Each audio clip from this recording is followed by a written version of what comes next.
Well, more now on the international furor that has erupted from President Trump's executive actions aimed at preventing terrorists from entering the United States. As U.S. airport authorities began implementing action, several hundred people were detained at entry airports Saturday and Sunday, sparking a wave of protests in America and abroad. The executive order singling out 7 Muslim-majority countries, Iraq, Syria, Iran, Yemen, Sudan, Libya and Somalia, is baffling citizens in those countries. VOA's Zlatica Hoke reports. Some passengers from the targeted countries were not allowed to board U.S.-bound flights. Syrian passport holder Nail Zain was barred from boarding a plane for Los Angeles at Istanbul's Ataturk airport on Sunday. His 2-day-old U.S. visa did not make a difference. My wife and my son in United States. My son has American nationality, and we are waiting this moment since 2 years. Finally, when we got the chance, they prevent us as Syrian passport holder to travel. Sudanese citizen Fatma Abul Qasim had to return to Sudan after airport authorities in Qatar prevented her from flying to the United States. I think this decision is unjust to Sudanese citizens and Muslims. If America is to protect human rights, it should take our rights into consideration, too. Lawful permanent U.S. residents or green card holders from the 7 countries are not included in the temporary ban, but those who happen to be overseas when the order was issued now fear they won't be able to return to the United States. My niece has just come back from America for vacation. She was a translator with the Americans in Iraq, and she has been granted refuge in America. Now she is in an impasse as to whether she will be allowed to go back to America or be rejected under the pretexts of terrorism. The Speaker of the Iranian parliament on Sunday called the travel ban racist. Putting Iran's name on this list on the pretext of concerns over acts of terrorism sounds more like a joke.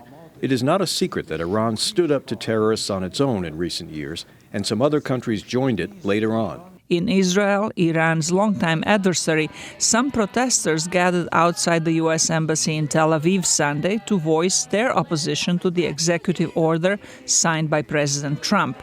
The White House has defended its implementation of the travel ban, saying that 325,000 travelers entered the United States on Saturday, and only 109 of them were temporarily detained. Zlatica Hoke, VOA News, Washington. Well, for more discussion on the U.S. travel ban, I'm joined by VOA reporter Mohamed Olad, who specializes in issues affecting Somalia and the Somali community. Mohamed, welcome once again. Thank you, Vincent. Now, this ban came over the weekend. You've spoken to a number of people. What has been their immediate reaction? Well, the ban has sent shockwaves to the Somalis in the United States and Somalia too. And we have been talking to different people here in America and different people in Europe and some in Somalia. And what they were telling you is that they are feeling very isolated in terms of the problem they have already been struggling with, like Al-Shabaab killing Somali civilians in Mogadishu. And then now they say they are targeted because of the same enemy they have in the war. And this has also affected not only Somalis who are already in the United States and in Mogadishu or in Somalia elsewhere, but it affected Somalis who have other nationalities, like Mo Farah, the British runner, whose kids live in Oregon. In Oregon, yeah, he is training in Ethiopia now. He couldn't come back. I saw his post on his Facebook, and he says, "Daddy will not be back."